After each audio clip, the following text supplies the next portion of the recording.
आज जिल्हा परिषदेची विशेष सर्वसाधारण सभा त्या ठिकाणी पार पडली आणि डीपीटीसी संदर्भात विद्यार्थी संदर्भात जे काही विषय होते 2 महत्वाचे विषय त्या ठिकाणी पार पडले. हे पार पडत असताना मूलभूतपणानं सध्या शैक्षणिक धोरणामध्ये ऍडमिशन काही विषय सभागृहाच्या आम्हाला तिथं मांडायचे होते, परंतु अजेंड्यावरचे विषय नसल्यामुळे आयव्याच्या विषयामध्ये आम्हाला तिथं बोलता आलं नाही. नंतर त्यांनी सांगितलं की आयव्याचे विषय नसल्यामुळे त्याच्यावरती चर्चा करता येणार नाही.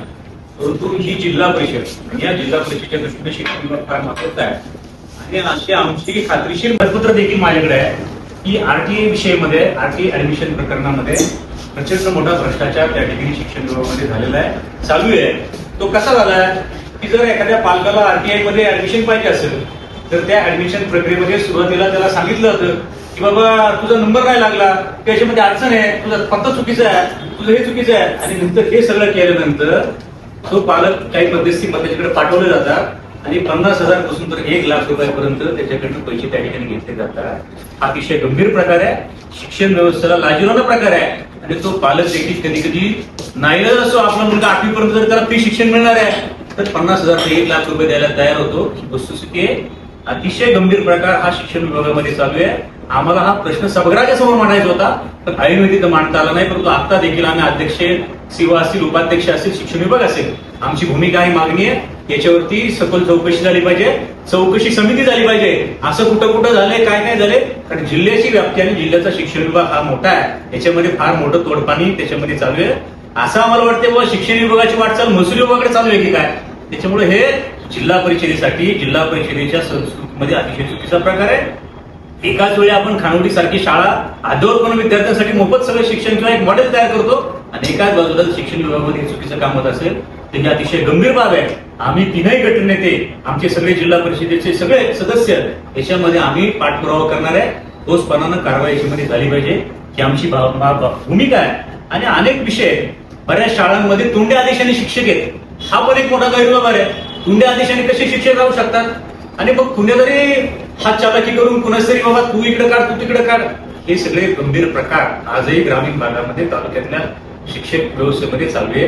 तोंडी आदेशाने बदली करण्याची काहीच आवश्यकता नाही. अशा अनेक प्रकार आहेत. मग याच्यामध्ये काय आर्थिक संबंध आहेत का, हे सगळे विषय त्या ठिकाणी पुढे येतात.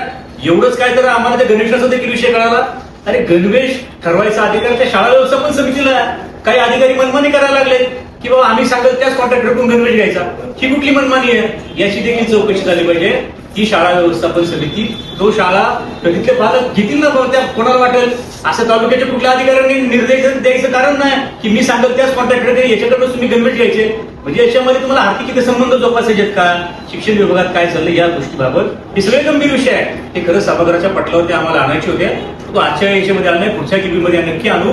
आणि त्यापूर्वी आम्ही आता अध्यक्ष उपाध्यक्षांच्याकडे सविस्तरपणे या सगळ्या गोष्टीची मागणी करतोय की याची चौकशी झाली पाहिजे. विशेषतः आरटीआय विषयामध्ये चौकशी समिती झाली पाहिजे. चौकशी समितीने जर चुकीचं काय झालं असेल त्याच्यावर कारवाई झाली पाहिजे.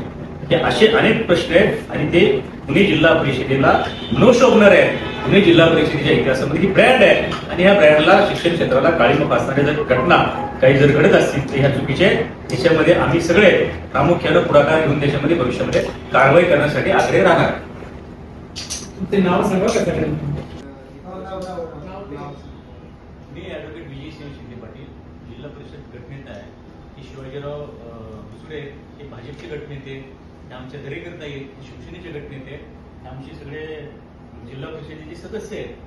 पाटीलताईंपासून, आमच्या थोरातताईपासून, आमचे काकडे साहेब आहेत, आमचे बावडे साहेब आहेत, आमचे चोरमले साहेब आहेत, हे सगळे सदस्य आहेत. त्याचबरोबर आहे ना, मॉडेल स्कूल आणि मॉडेल पीएचसीच्या बाबतीतही आम्ही त्या ठिकाणी बोलणार होतो, परंतु ऐन वेळेच्या विशेष सर्वसाधारण सभेमुळे त्या ठिकाणी ते विषय मांडता आले नाही.